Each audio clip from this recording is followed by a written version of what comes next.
You never underestimate the power of Mother Nature, Alana. That's so important, and we know that right here at home as we had a wet weekend with strong storms. Check out this video coming out of St. George. You're going to watch that tree branch break with the rain and the wind, and it comes on down. This is what we saw really throughout the state. Many people still cleaning up because of the heavy precipitation that we saw due to monsoon moisture. It moved in and those storms capitalized on it. We almost doubled our monthly average for precipitation in St. George yesterday at the airport. That's a lot of moisture, over an inch in Saratoga Springs. Scipio getting more than 3/4 of an inch. 7/10 in Draper, 6/10 in Eden. How about more than ½ an inch in Sandy, Ogden, Roy, Orem, Salt Lake International picking up more than 1/4 of an inch. And those are just Sunday's numbers. We have storms out there right now. I want to show you a live view. This is towards Flaming Gorge. The town of Manila, they have seen some heavy rain moving through, and in the distance, top left corner of your screen, you see that storm moving through the area of the Uintas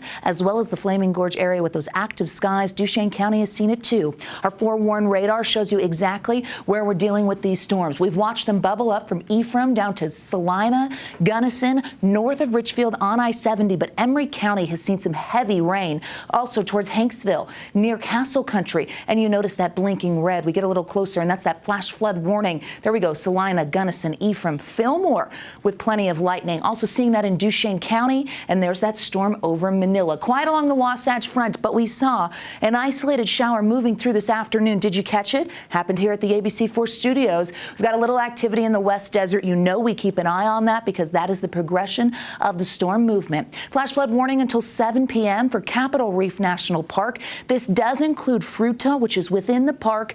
Popular campground. Heads up, rising waters in the area, and you could see some messy conditions. Live view from Tooele County, where that cloud cover, towering cumulus, giving you an idea that yes, lingering monsoon moisture is still out there today. 90s along the Wasatch Front, 90 in Cedar City. We've got low 90s in Moab, and we're knocking on the door of the century mark in St. George. Along the Wasatch Front, chance of an isolated storm holds on while we have this daytime heating for the next few hours. Partly clear to mostly clear conditions after that as we hit ABC4 News at 10, low 80s. Let's talk big picture. What is going on? That area of high pressure is going to slide to the east as we head into our Tuesday, which means monsoon moisture still moves into the state, but in a targeted area. Takes a few days. Tuesday looks a little drier for the Wasatch Front, but watch as that moisture targets south central and eastern Utah Wednesday through Friday. Also, you're going to notice that low right there off the Pacific Northwest. It's moving inland, and as it does, it has the possibility of opening the door for significantly cooler air as we head into the weekend. Raise your hand if you were looking for an appetizer for fall, because we're getting one of those. Tuesday, a little drier with that dry air in the West Desert. Just a general thunderstorm threat east of I-15, and that's due to that moisture. Futurecast times us through this. We always like to forewarn you so you know when it's coming, and that includes by 9 p.m. still active towards Castle Country, and we have a cell towards the Ogden Valley. So northern Utah, you're not in the clear just yet today. Tomorrow, a lot of that activity east of I-15, Price, Farron, Ephraim, those areas will see storms, and then we see how south central and eastern Utah Wednesday and into Thursday as that monsoon surge brings in the moisture, keeps active skies in the forecast. Flash flood potential tomorrow, possible.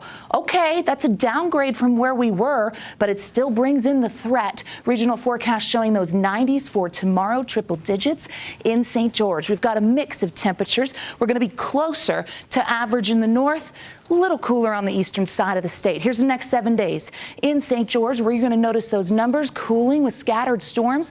Forewarning you now, looks best by Thursday. Low 90s by the weekend. Who ordered that? I say, okay. Here's the Wasatch Front 90s, the chance of isolated storms for the latter half of the work week. A weekend in the 80s. Oh, don't say I don't deliver, friend. I think Wes ordered it. I think he was the one. Is that he wants you? to go golfing or something. High school football when it's not so hot. Oh my gosh, 80s will be beautiful.